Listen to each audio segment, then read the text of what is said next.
Tuhan, Shalom. Shalom. Shalom. Pada malam hari yang indah ini kita akan mendengarkan firman Tuhan yang terdapat di dalam Keluaran 3 ayat 1, dan kita lompat ayat 11, 12 dan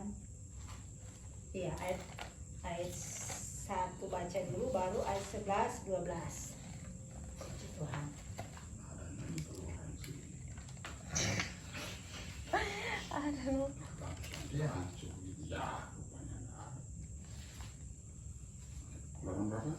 Keluaran 3 ayat 1. Berikut kita lompat ayat 11 dan 12. Sebetulnya semua mau dibuat baik, tetapi kita baca itu aja yang pokok. Kita mau bahas bersama. Puji Tuhan, sudah dapat, katakan amin. Amin. Amin. Kita baca 2, 3, 1. Adapun Musa, ia biasa mengembalakan kambing domba Yitro, mertuanya imam di Midian. Sekali ketika ia menggiring kambing domba itu ke seberang padang gurun, sampailah ia ke gunung Allah, yakni gunung Horeb. Puji Tuhan. Ayat 11, ayat 10, ayat 11. Tetapi Musa berkata kepada Allah, siapakah aku ini? Maka aku akan menghadap Firaun dan membawa orang Israel keluar dari Mesir. Lalu firman-Nya, bukankah aku akan menyertai engkau? Inilah tanda bagimu bahwa aku yang mengutus engkau, apabila engkau telah membawa bangsa itu keluar dari Mesir, maka kamu akan beribadah kepada Allah di gunung ini. Puji Tuhan. Ayat-ayat akhir ini, pembacaan mama ini terdapat di dalam Keluaran ini. Dan saya sangat tertarik dengan kisah Musa ini. Amin. Amin. Dan kita sudah tahu bersama bahwa kalau orang mau baca tentang kisah dari perjalanan seorang Musa, Musa ini DP arti apa? Yang diangkat dari air. Amin. Amin. Dan kalau orang mau lihat dari latar belakang kehidupan Musa, Musa ini lahir di dalam apa? Di dalam perbudakan di Mesir. Orang bisa bayangkan kalau mau lahir di tengah-tengah perbudakan itu seperti apa? Sangat siksa ya. Kalau orang bersyukur pada malam hari ini tidak ada yang lahir dalam keadaan yang seperti itu. Walaupun orang tahu orang bangsa Indonesia pernah juga dijajah, pernah juga jadi budak. Amin. Dan kalau mau dengar dari cerita, mama sendiri mendengar cerita tentang perbudakan itu dari oma, iya toh. Baru mau dengar jo oma bercerita kalau hidup dalam perbudakan itu nyendak bebas, setengah mati, orang mana ada bilang, siksa, iya toh. Dan kita melihat bahwa seorang Musa lahir di tengah perbudakan, yaitu di mana? Di Mesir. Bagaimana sih kalau di tengah perbudakan? Apa-apa tidak ada kebebasan, iya toh. Segala sesuatu diatur, amin. Segala ruang gerik, ya, pokoknya susah lah kalau dalam hidup seperti itu, amin. Dan kita melihat bagaimana seorang Musa ini dipakai oleh Tuhan untuk memimpin bangsa Israel. Saya sangat tertarik ini ayat 3 ini. Adapun Musa, ia biasa mengembalakan kambing domba Yitro, mertuanya imam di Midian. Sekali ketika ia menggiring kambing domba itu ke seberang padang gurun, sampailah ia ke gunung Allah, yakni gunung Horeb. Puji nama Tuhan. Kalau orang melihat seorang Musa ini kalau mau dipikir ya, dia walaupun di tengah kehidupan bangsa Israel waktu itu gak berada di Mesir, tetapi Musa ini mencicipi hidup yang enak.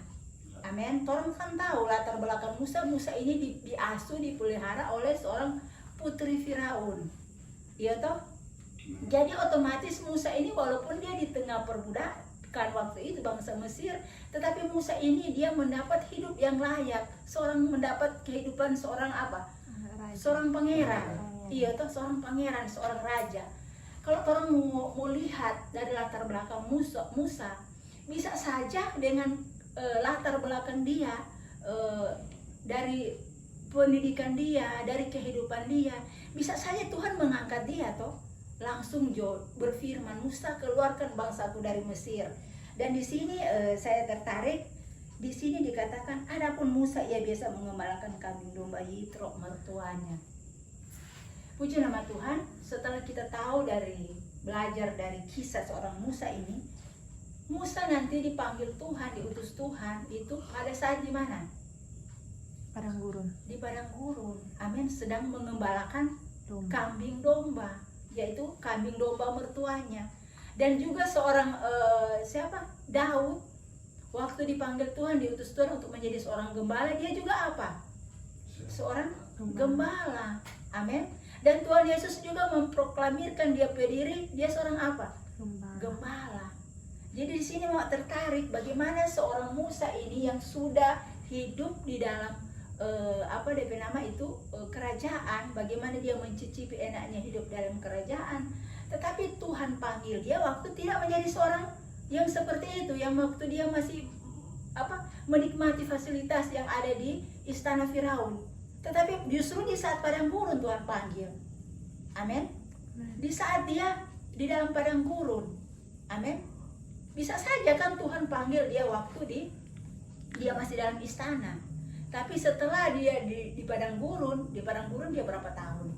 40 tahun. Amin. Waktu dia di istana dia 40 tahun. Jadi waktu Musa dipanggil Tuhan itu berumur 80 tahun. Jadi 40 tahun dia menikmati hidup enak di istana, 40 tahun dia hidup di mana? Di padang gurun. Kalau orang melihat kehidupan di padang gurun, orang bisa bayangkan kan? Di padang gurun itu mengembalakan domba itu seperti apa?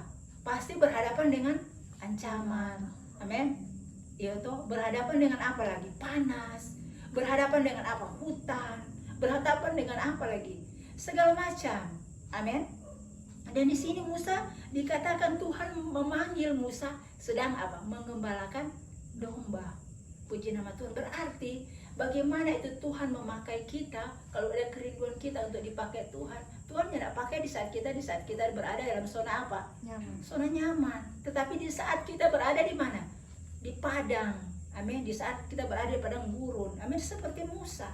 Amin. Begitu juga Daud waktu itu. Iya toh? Jadi pada saat ini Bapak Ibu Saudara yang kekasih, kalau kita mau mengerti maksud Tuhan dalam kehidupan kita, apa yang kita alami saat ini? Padang apa yang kita alami saat ini? Amin. Padang gurun apa yang kita alami saat ini? Kita respon ini, terima kasih Tuhan. Ini adalah suatu pembentukan dari Tuhan bahwa Tuhan akan memakai kehidupan kita. Amin. Seperti kalau orang melihat ya, kalau bangsa Indonesia atau bangsa-bangsa yang di lain kalau mengadakan pemilihan umum, ada orang yang terpilih itu menjadi suatu presiden umpamanya. Kalau dia terpilih berarti terdapat dari suara apa? Terbanyak. Suara yang terbanyak. Dan dikatakan kalau suara yang terbanyak itu adalah suara dari mana? Suara rakyat adalah suara apa? Suara Tuhan. Tetapi seorang Musa bukan rakyat yang pilih loh. Tuhan sendiri yang langsung pilih. Dahsyatnya enggak? Amin. Dahsyat Tuhan sendiri yang datang ke Musa. Iya toh? Nggak melalui pemilihan umum, tetapi melalui Tuhan sendiri datang. Sampai Musa berargumen dengan Tuhan, kita kan nggak bodoh, nggak pandai bicara, cari aja orang lain. Iya toh? Statement Musa seperti itu dengan Tuhan. Waktu Tuhan bilang, Musa, mana kita akan pakai untuk memimpin bangsa Israel untuk keluar. Iya toh? Jadi bagaimana kehidupan kita ini berusaha itu sampai Tuhan yang pilih. Amin. Tuhan yang utus. Amin. Melalui apa? Kita lihat dalam kehidupan kita. Amin. Kalau terlalu banyak pergolakan, terlalu banyak pergumulan, terlalu banyak padang gurun yang kita alami, terlalu banyak ujian yang kita alami, sebetulnya itu adalah bentuk apa? Bentuk dari kasih sayang Tuhan untuk memilih kita menjadi orang yang tangguh. Amin. Seperti Musa. Kalau mau pikir kenapa Musa dipilih di padang gurun, tidak pilih aja dia waktu di dalam kerajaan. Iya toh? Kenapa Tuhan tidak panggil jadi dalam kerajaan? Kan kalau di dalam kerajaan semua ada. Pasti dia belajar tentang ilmu perang, dia belajar tentang ilmu ekonomi, dia belajar tentang ilmu apa saja, ilmu komunikasi. Pasti dia belajar, Musa. Iya toh, dia belajar tentang semua waktu di kerajaan karena dia anak raja loh, walaupun anak angkat. Tetapi Tuhan tidak panggil dia di sana. Tuhan panggil dia di saat di mana? Di padang gurun sedang mengembalakan kambing domba mertuanya. Amin. Di saat dalam keadaan bagaimana sih, kalau dalam keadaan padang gurun kita bisa mengerti sendiri. Padang gurun itu tidak ada apa-apa. Bergejolak dengan panas terik, bergejolak dengan ancaman, yaitu yang menerkam ini domba-domba, binatang yang lebih besar, binatang yang lebih kuat untuk menghantam ini domba-domba yang kita jaga. Tuhan tidak panggil saat dia di kerajaan, tetapi di saat dia mengembalakan domba.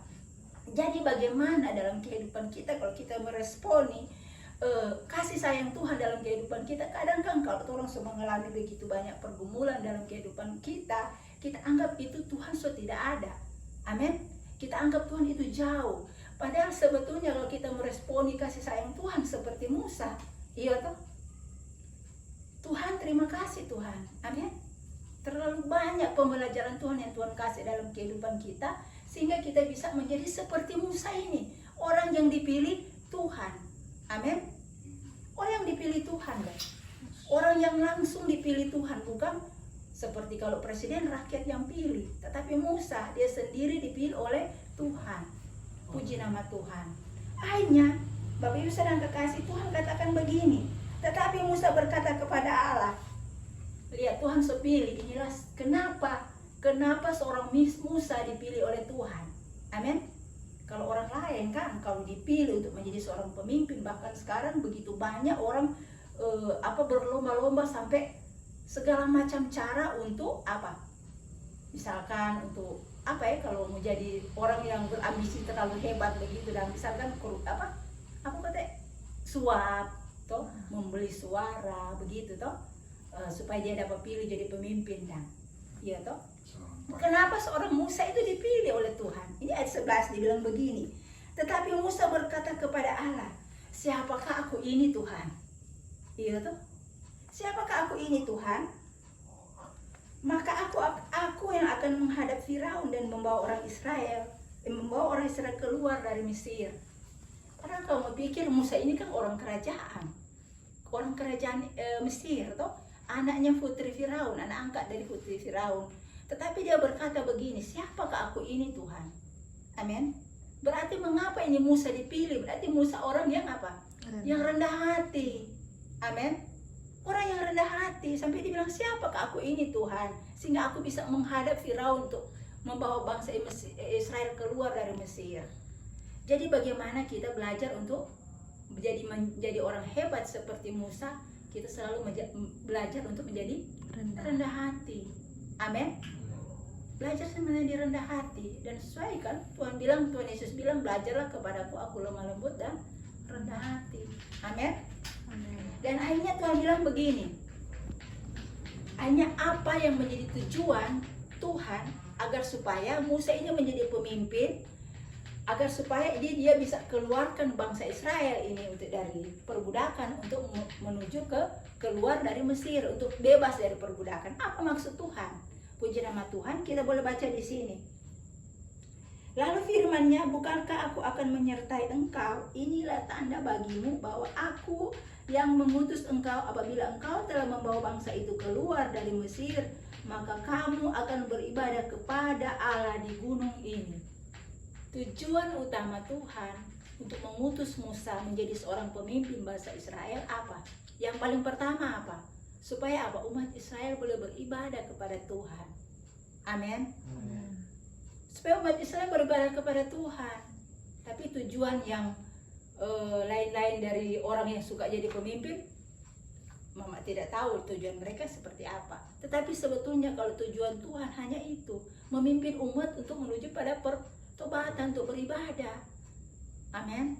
Untuk rukun, untuk saling berdamai satu dengan yang lain. Itu tujuan Tuhan. Tidak ada yang lain. Amin. Dan Musa memenuhi kriteria itu untuk dipakai Tuhan untuk seperti itu. Amin.